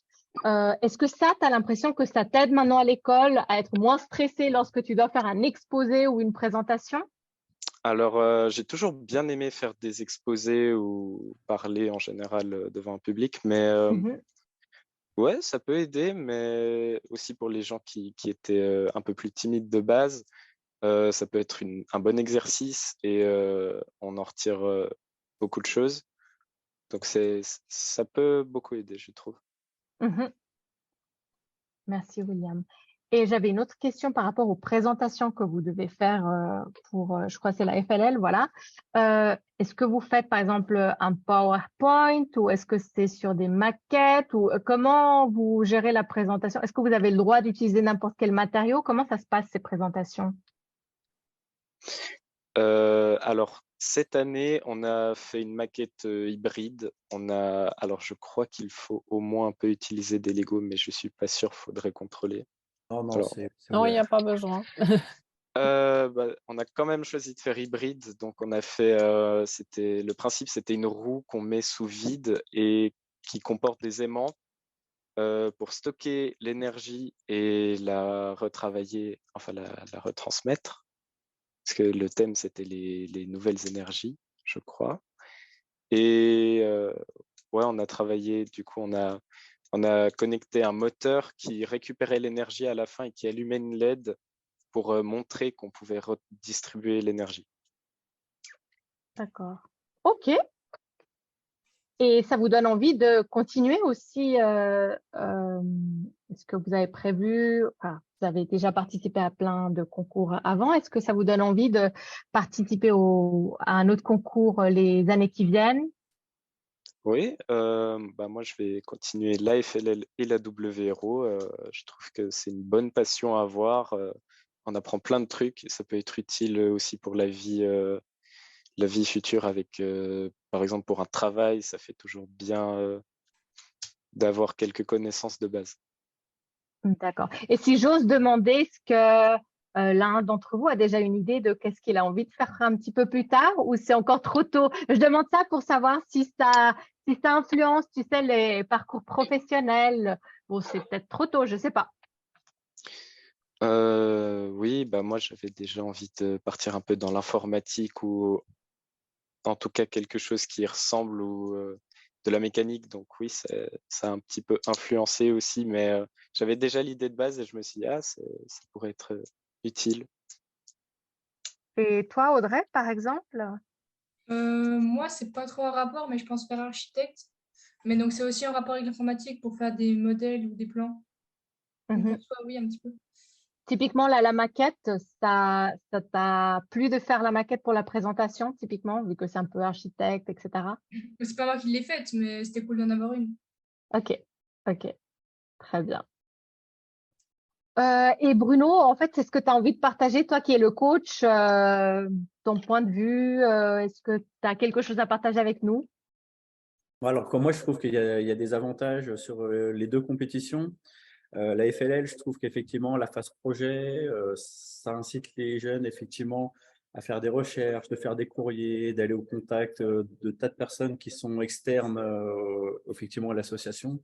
Ça, je trouve que c'est vraiment quelque chose qui pourra leur servir plus tard ou, comme vous disiez tout à l'heure, de présenter des choses. La WRO, moi j'aime beaucoup parce que c'est côté programmation, c'est beaucoup plus poussé. Effectivement, le robot doit être autonome, voire avec un peu d'intelligence artificielle. Il doit être capable de prendre des décisions en fonction des éléments aléatoires sur le plateau. Donc voilà, il y a les deux. Il y en a pour tout le monde entre les deux compétitions. Très bien. Écoutez, je ne sais pas si vous souhaitez rajouter quelque chose, les Robis. Je vois une main levée, oui. Vas-y. Ce qui est pratique, c'est que tu peux arriver déguisé là-bas pour le projet. Tu t'es déguisé la dernière fois? Oui. Et tu t'es déguisée en quoi? On était, ça dépensait des personnes. Moi, j'étais toute jaune, il y en a qui étaient tout noirs. Donc, il y a aussi l'aspect un peu créatif d'expression, en fait, où on peut se déguiser. Il y a le côté un peu fun, j'imagine. Beaucoup. Mettre en place les idées, l'imagination. Top. Est-ce que vous souhaitez rajouter autre chose? Sinon, on passe à la suite. Écoutez, merci beaucoup au coach Bruno et puis au Robis. Merci beaucoup d'être là. Ça nous a fait plaisir d'avoir votre avis et votre feedback. C'est très, très, très gentil d'avoir participé aujourd'hui. Si on n'a pas, alors je vois qu'il n'y a pas d'annonce, il n'y a pas de questions dans le chat. Donc, on n'a pas de questions dans le chat. Je ne sais pas si quelqu'un veut ouvrir son micro et poser une question. Sinon, je passe à la fin pour clôturer et faire les annonces. Bon, j'aurais juste une chose. Globalement, c'est vrai, peut-être qu'il y aura des questions qui viennent à la suite. Donc, n'hésitez pas à aller sur RoboCH et puis de remplir le contact. Et puis, une personne pourra vous répondre. On peut autant aider sur des problèmes de concours, d'organisation pour commencer. On est vraiment là pour aider du début à la fin. Donc, n'hésitez pas à nous contacter si vous avez besoin. Claude, tu arrives à mettre dans le chat l'adresse, comme ça les gens ils ont juste à copier dans le chat, c'est parfait. D'autres questions? Voilà, top, merci Claude. Sinon, ce que je vous propose, c'est, je vais déjà remercier à vous tous d'être venus, d'avoir eu la patience et le temps de participer à ce webinaire. Je vais faire quelques petites annonces, d'accord? Il me reste 2 minutes pour faire ces annonces, donc je vais vite les faire. Est-ce que vous voyez mon écran? Ok. Alors, ça, c'est une annonce plutôt… Ah, pas encore? Là? Ouais, voilà, c'est bon. Ok, super. C'est une annonce parce que, en fait, il y a des camps pour les enseignants. Donc ça, c'est un camp qui vient d'avoir eu lieu à Pentecôte, où les enseignants de toute la Suisse, donc imaginez, ils parlaient allemand, certains, d'autres français, d'autres italiens, ils se sont retrouvés pour 3 jours. Donc, ils dormaient sur place pour découvrir des robots tels que le Timio, le Lego, le Calliope, le Microbit, le Makey Makey. Et ça a tellement bien marché, en fait, que maintenant, ils vont refaire pour 2024. Voilà à peu près le programme qu'ils y ont. Les inscriptions vont s'ouvrir à partir du 15 octobre. Donc, si vous connaissez des enseignants qui veulent s'inscrire, n'hésitez pas à faire partie. Après, je vais partager, peut-être que je partage déjà, en fait, dans le chat tous les liens. N'hésitez pas à partager avec les profs que vous connaissez. Ça vaut vraiment la peine. Une autre annonce que j'aimerais faire, c'est des fois Roteco met en lien le monde de la recherche avec les enseignants. Donc là, c'est une chercheuse, enfin des chercheurs qui cherchent des enseignants en Suisse romande pour tester une application, je crois. Et ils cherchent des classes de 3 à 6 ans, de 7 à 9, en fait, jusqu'à 16 ans. Donc, ça prendrait, au total, ça prendrait 2 heures de faire cette expérience avec une classe. Vous avez le tutoriel ici. J'ai mis le lien dans le chat aussi si vous avez envie que l'enseignante teste ça. On est en train de faire une enquête pour 2023 parce que Roteco souhaite s'adapter à vous, à ce que vous avez envie de faire, à la plateforme, au site web Roteco. Donc, n'hésitez pas à aller remplir le questionnaire. On est plus que heureux d'avoir votre feedback. Nous avons aussi la newsletter du mois de juin avec évidemment des articles écrits par les HEP. Donc là, c'est un article écrit par l'HEP Zurich. On essaie de communiquer au sein de tous les profs au niveau cantonal, donc pour voir un petit peu quels sont les projets ailleurs. On a l'interview d'un enseignant qui utilise les robots avec les tout petits. Nous avons des activités du mois, par exemple avec du Timio sur la Lune ou bien aussi du débranché. Nous avons aussi, par exemple, la formation comme il y a Code Week qui a mis des activités de codage avec les Star Wars. Et évidemment, on ne pouvait pas ne pas faire la publicité de l'événement d'aujourd'hui. Et finalement, je sais que c'est dans longtemps, que c'est après les vacances scolaires, pardon, ça c'est pas avant les vacances, ça c'est avant les vacances, excusez-moi. On a l'événement Educa le 21 juin qui traite sur le blockchain. Donc, n'hésitez pas à aller voir si ça vous intéresse comme event. Attention, la date limite des inscriptions est le 12. Ah, c'est passé, désolé. je vous donne une information qui est un petit peu dépassée, mais vous pouvez toujours essayer d'écrire un mail pour voir si vous acceptez. Il y a un colloque qui se tiendra à l'EPFL en septembre à la rentrée, français, allemand. N'hésitez pas à jeter un coup d'œil pour voir si la thématique vous intéresse. Et il y a aussi un festival Science on Stage. Donc, si vous avez des activités de robotique que vous faites avec votre classe et vous voulez les proposer, après, il y a une finale pour partir. En fait, je crois que cette année ou l'année passée, c'était à Prague. Il faut que Ah, voilà, cette année, c'est en Finlande. Donc, n'hésitez pas à jeter un coup d'œil. C'est des projets intéressants. Moi, j'ai fini avec les annonces. C'est 18h15. On est très ponctuel, heure suisse. Donc, on peut arrêter le webinaire ici, mais je vous remercie vraiment de votre participation. Donc, j'arrête l'enregistrement maintenant.